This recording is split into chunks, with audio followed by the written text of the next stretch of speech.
Hallo julle, die Orania Sakelkamer het pas die nuutste Ora-reeks, Orania se eie Ora's bekendgestel. Kom ons praat 'n bietjie oor die simboliek.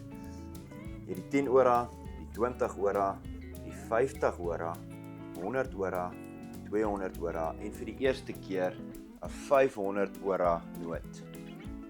So, hier is die U-reeks of die 9de reeks van Ora's. Daarom sal julle sien aan die linkerkant van die noot is Psalm 9. Tone Correa van die Orania Sakelkamer het besluit om dit deurlopend in te sit, so die volledige psalm oor al die note saam ingesluit word. Daarmee saam het jy heel bo Soli Deo Gloria, aan God al die eer, en net onder dit Orania 35 jaar sedert Orania begin is. Aan die linkerkant word die storie van ons helde, wat hierdie genade van God groot goed kon doen, vertel. Dit begin met Jan van Riebeeck, wat op 6 April 1652 in die Kaap aangekom het, om 'n handelsvesting te begin, en dit suksesvol reg gekry het. Die volgende groot ding, na die Vryburgers, is natuurlik die intrek, die groot trek, en wat is die groot gebeurtenis daar?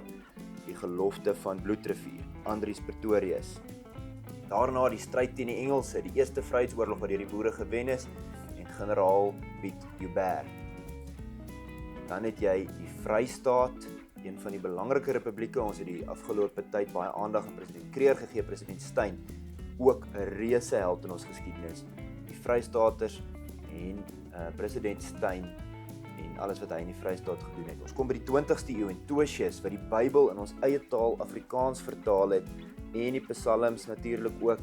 Tosius aan die linkerkant van die 200 Ora noot, en uiteindelik professor Karel Boshoff, een van die belangrikste stigters van Orania, wat vir die eerste keer hier op die 500 Ora noot verteenwoordig word.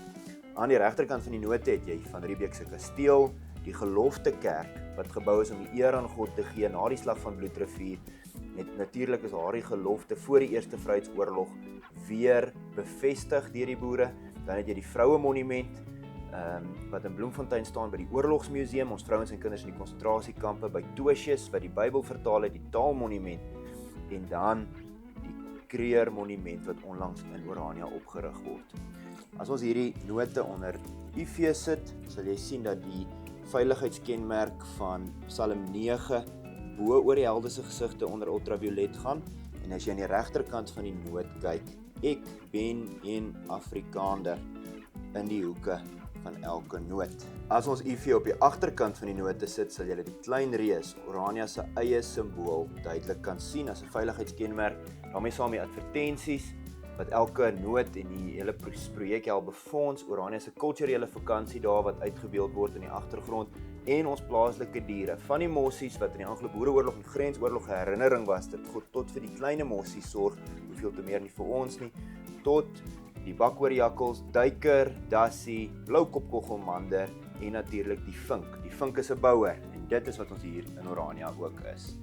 Wat dink julle van die nuwe Ora reeks?